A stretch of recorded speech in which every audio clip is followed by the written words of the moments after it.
Hello everyone and welcome once again to ThursDev. My name is Luke, and today we continue onward into the penultimate segment of our Make Your Game mini-series, talking about hitting that big target, releasing and selling your game. Honestly, of all of the hobbyist developers out there, there's a significantly small ratio of project starts to finishes. I'd hazard a guess to say that in the industry at large even, this ratio is still pretty small. Even if you count out all of the games that don't make it through planning and into production, it's still not uncommon to hear of a project's cancellation, and for every cancelled project you hear about, there are plenty more that you don't. The point I'm trying to put across here in my usual long-winded fashion is that finishing a game is a feat. If you've gotten this far or are on track to getting this far, you're already in the minority, and for that alone, you should be applauded. But completing the production part of your game usually still isn't the finish line. If you've poured yourself constantly into a project for months, even years, it's only fair that you see something come of it. Today, I'd like to help you to wrap your head around some of the finer points of game release, with a focus on selling your game and what to expect leading up to, before, during, and immediately after. Before I even talk about the money, however, I'd like to make a case for becoming a business. Those of you who are employees of someone else, feel free to grab a glass of water. Indies, this one's important for you. Honestly, this could very easily have gone at the start of this series, but here we are. Now that you're in the position to turn this thing that you've created into money, you're suddenly in the position where that money is going to have to exist in a way that's different from the day-to-day cash flow that you as a private citizen have. You're going to be dealing with, at least indirectly, customers who are buying your product, paying you money for it, and money in that volume is much better off in a position where if the worst happens, it doesn't ruin you. Sobering, I know, this is by and large a lighthearted show, but once your hobby becomes a business, it's best handled in the confines of a business. You have taxes and likely employees to pay, and contracts to form, and that's a heavy burden for a private citizen. I'm many things. I've done work that falls into the purview of basically every single discipline within the video game industry, both in studios and independently, but even though I've reviewed contracts and filed for trademarks on my own, I'm no lawyer. I'd suggest that you do the necessary research for where you live into finding out how to form a limited liability company, or LLC. It'll help divide your company's assets from your own and protect you in the case of the worst, whatever that may be. Talk to a lawyer, talk to an accountant. There are certainly fees, but it's better safe than sorry. Are we on the same page? Great. Now back to the more positive part. If you watched our mini-series on business models, you'll already have at least a reasonable grip on the way that games make money, and no doubt you already have some model in mind. Whatever that model may be, though, there are considerations when putting it in front of consumers. If you're releasing a premium game, which is to say one that costs the consumer money for the opportunity to play, the first thing that you have to consider is pricing. I know that pricing is a weird gray zone sort of subject in general, but having the right price tag on your game in the first place can be a major contributing success to your noticeability.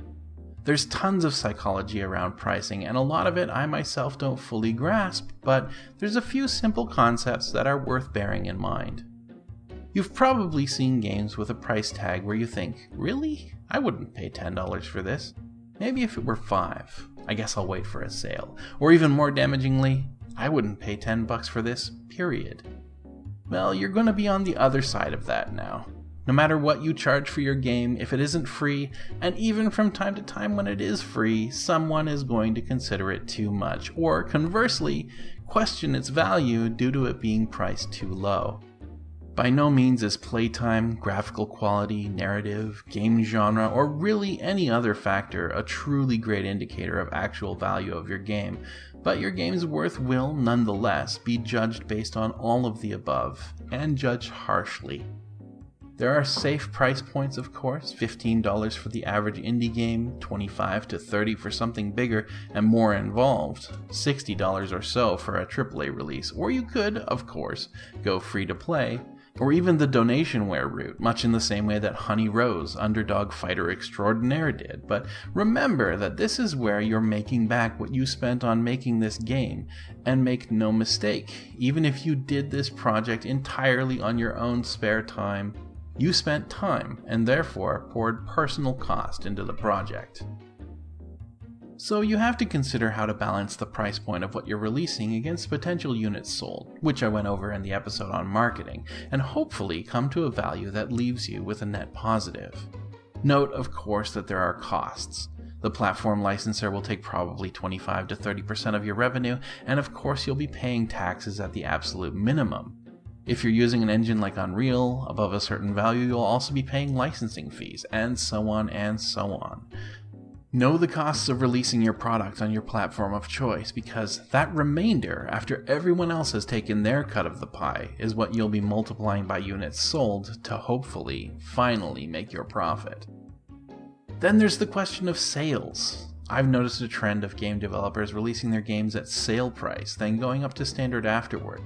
I'm not personally an advocate for this strategy, but if you plan to, you'll want to be sure that you can make your profit off of your sale price instead of your 100% price, because every sale sets a precedent. If your game is on sale for 10% off, you send a message to your consumer base that your game's actual price is 90% of what's quoted, or 85%, or 66%, or 50%, or whatever it ends up being. People are frugal and stingy by nature. We all want the best deal we can get, and if you know that a game goes on sale sometimes, you wait for the next time that game's going on sale before you buy it. Or you wait for an even better deal before you buy it, unless you really, really want the game, or you're crazy like me and you support developers at full price. There aren't that many of us. Now, don't mistake my meaning here. Sales are a fantastic tool, but I caution you to employ them conservatively. Putting your game on sale should be reserved for when your first sales cliff is relatively long past, distant enough that early adopters won't be upset that they didn't get the game that they'd barely even played yet for cheaper than they paid when the game came out. A sale is a way to kickstart a game after a dry spell, not to keep momentum that still exists. The argument, of course, can be made that some consumers will wait for sales no matter what, and yes, those people will absolutely exist, but you should let people pay you what you believe your product is worth before you incentivize paying less. If you just heard the term sales cliff a moment ago and it didn't ring a bell, by the way, that's one concept that you want to be intimately familiar with. I did a video on it last year and suggest having a watch after you finish here, but the short and dirty version is that traditionally, you make 80% or more of your lifetime sales of your game in the first week after release. For smaller indie projects, of course, visibility is more difficult, so the sales cliff may not be nearly as steep as for a higher profile game, assuming you're a smaller developer, but as I pointed out in a previous Make Your Game video, market saturation means that organic views of your game are going to have a significantly shorter window for impulse store browse buys. So the short version there is maximize your profits while your game is still fresh. So you've released your game on the platform of your choice at a reasonable price point, and the money's now coming at whatever rate it comes in at. Once your game is in the wild, you'll want to take a moment to catch your breath and take stock of what you've got on your hands. With the right kind of luck and perseverance, and assuming your product appeals to the right market, in an ideal world, you'll have a small nest egg building now, with which you can start to fund your next project. And that's what we'll be talking about next week, in the final episode of our Make Your Game mini-series. What to carry over, and how to keep going.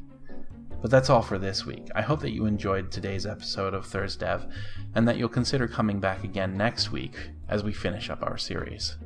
I hope that you found this entertaining and educational, or at least one of those two things. Regardless, however, thank you very much for joining us. If you'd like to become a member of our small but thriving community of players who also enjoy the making of games, feel free to subscribe to us. You're welcome here. This is a good place. Otherwise, however, thank you very much for joining me today as always, and take care.